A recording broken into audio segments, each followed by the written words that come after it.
بسم اللہ الرحمن الرحیم۔ السلام علیکم ورحمۃ اللہ وبرکاتہ۔ آج کی تحریر کا عنوان ہے کلیجہ پھاڑ دیا اس تحریر نے۔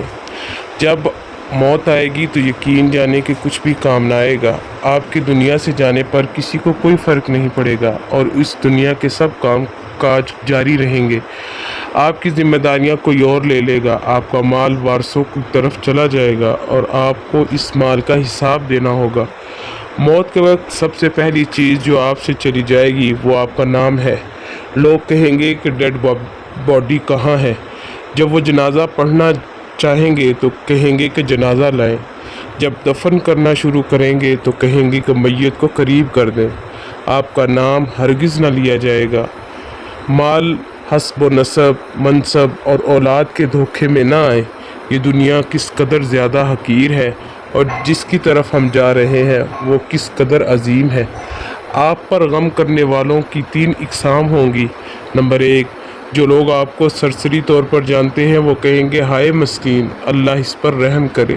نمبر 2، آپ کے دوست چند گھڑیاں یا چند دن غم کریں گے، پھر وہ اپنی باتوں اور ہنسی مذاق کی طرف لوٹ جائیں گے۔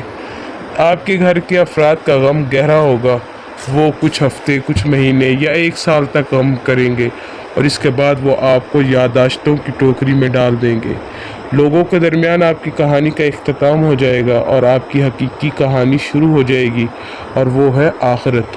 آپ سے زائل ہو جائے گا آپ کا حسن، آپ کا مال، آپ کی صحت، آپ کا اولاد۔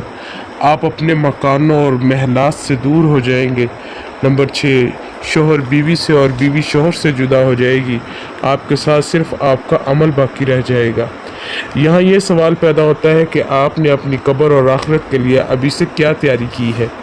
یہ وہ حقیقت ہے جو غور و فکر کی محتاج ہے، اس لیے آپ اس کی طرف توجہ کریں۔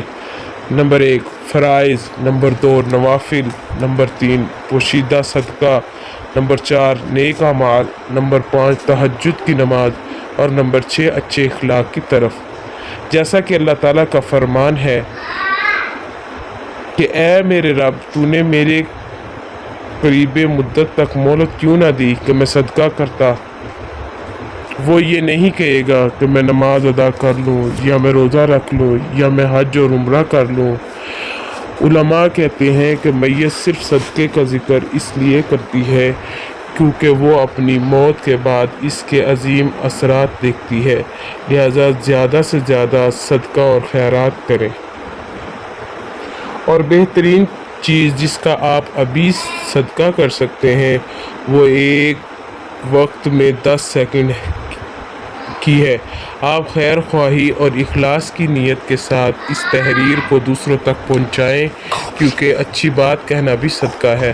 اگر آپ اس تحریر کے ذریعے لوگوں کو یاد دہانی کروانے کی کوشش کریں گے تو قیامت کے دن اسے اپنے ترازو میں پائیں گے۔